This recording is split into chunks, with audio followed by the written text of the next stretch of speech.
Shalom, shalom, frères et sœurs dans le Seigneur. Bienvenue dans notre tranche Parole d'espoir. Nous le faisons pour nous encourager en ce temps où tout a basculé, en ce temps de crise, où ça pleure de partout, ça crie de partout. Je crois que c'est important, en tant qu'enfants de Dieu, nous puissions nous édifier par rapport à ce qui nous est arrivé. Qu'on ne pas s'intéresser à ça, parler d'autre chose, je pense que ce n'est pas responsable de notre part, parce que c'est quelque chose qui nous touche et qui touche toute l'humanité. Alors, pour notre partage d'aujourd'hui, je voudrais nous partager un certain nombre de choses que cette pandémie nous enseigne, que ça m'enseigne aussi particulièrement. J'ai, je crois, 2, 3, 4 choses que le coronavirus m'enseigne. Alors, on a série Oyo, je vais partager ça. Alors, la première chose que cette pandémie m'enseigne, c'est que c'est Dieu qui maîtrise toutes choses, finalement.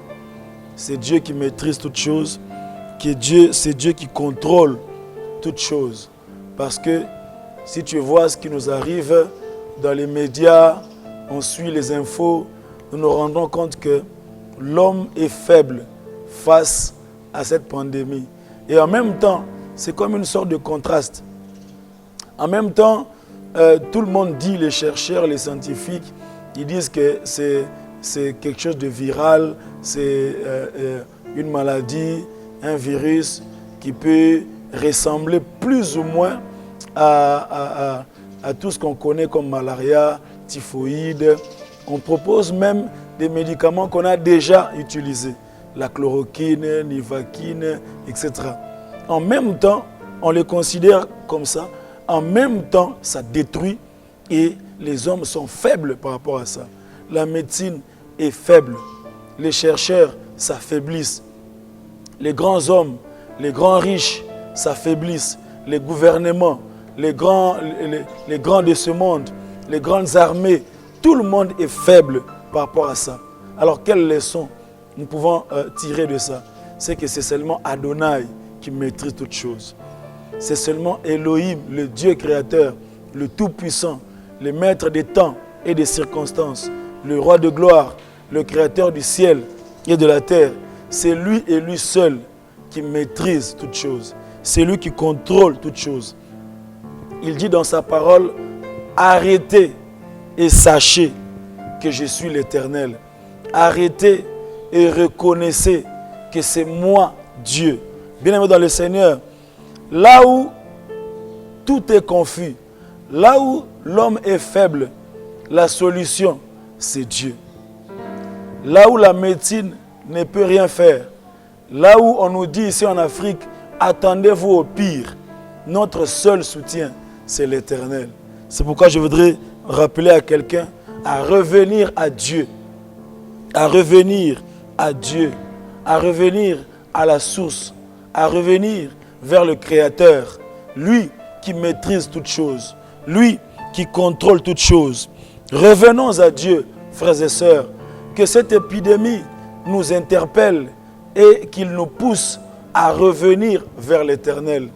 Et comment revenir à Dieu? Un seul texte de la Bible. Comment revenir à Dieu? Un seul texte de la Bible. Proverbe, chapitre 28, verset 13. Proverbe 28, 13. La Bible dit, celui qui cache ses transgressions ne prospère point, mais celui qui les avoue et les délaisse obtient miséricorde. Comment revenir à Dieu? 3 choses. Reconnaître ses fautes. Reconnaître que je me suis éloigné de Dieu. Reconnaître que je me suis confié à certaines choses, à ma beauté, à mon argent. Je me suis confié, je ne sais pas, à mon titre, je ne sais pas, à ma grandeur, au voyage, au visa. Mais je me suis rendu compte qu'aujourd'hui, vous savez, il y a des gens aujourd'hui qui sont plus heureux d'être en Afrique que d'être en Europe. Pour une fois, dans l'histoire, on retiendra que les gens ont refusé d'aller en Europe. On écrira ça quelque part dans des livres pour dire que, frères et sœurs, rien n'est sûr sur cette terre des hommes. si ce n'est l'Éternel Dieu des armées. Reconnaître que je suis un pécheur, reconnaître que j'ai oublié l'Éternel. La deuxième chose, avouer ses fautes. Avouer signifie ne pas se taire, reconnaître que j'ai été méchant, que j'ai été hypocrite, que j'ai été idolâtre, que j'ai été adultère, que j'ai été dans l'impudicité. Reconnaître le mal. Et la dernière chose, à demander pardon à Dieu. Frères et sœurs dans le Seigneur, je voudrais qu'au travers de ce qui arrive dans le monde, nous interpeller à revenir vers Dieu dans la prière. Voilà l'exhortation que j'avais pour vous.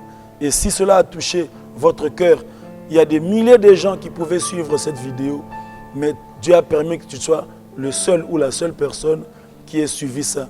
Dieu a permis que ça puisse traverser les groupes WhatsApp jusqu'à atterrir dans ton téléphone. Alors, n'ignore pas ça. Saisis cette opportunité et prie avec moi. Seigneur Jésus-Christ, je reviens à toi. Je reconnais que seul, je ne peux rien.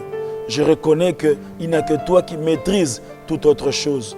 Prends ma vie, dirige-moi. Sois mon Seigneur et mon Dieu. Pardonne mes péchés et conduis ma vie. Je renouvelle mon engagement de te suivre et de marcher avec toi. Car je reconnais que sur cette terre des hommes, ni la médecine, ni les armées, ni la politique, rien ne peut me sauver. Il n'y a que toi qui peux me sauver. Je le reconnais et je te donne ma vie, Jésus. Au nom de Jésus-Christ de Nazareth. Amen. Voilà, abonnez-vous et partagez cette vidéo. Que le Seigneur vous bénisse abondamment.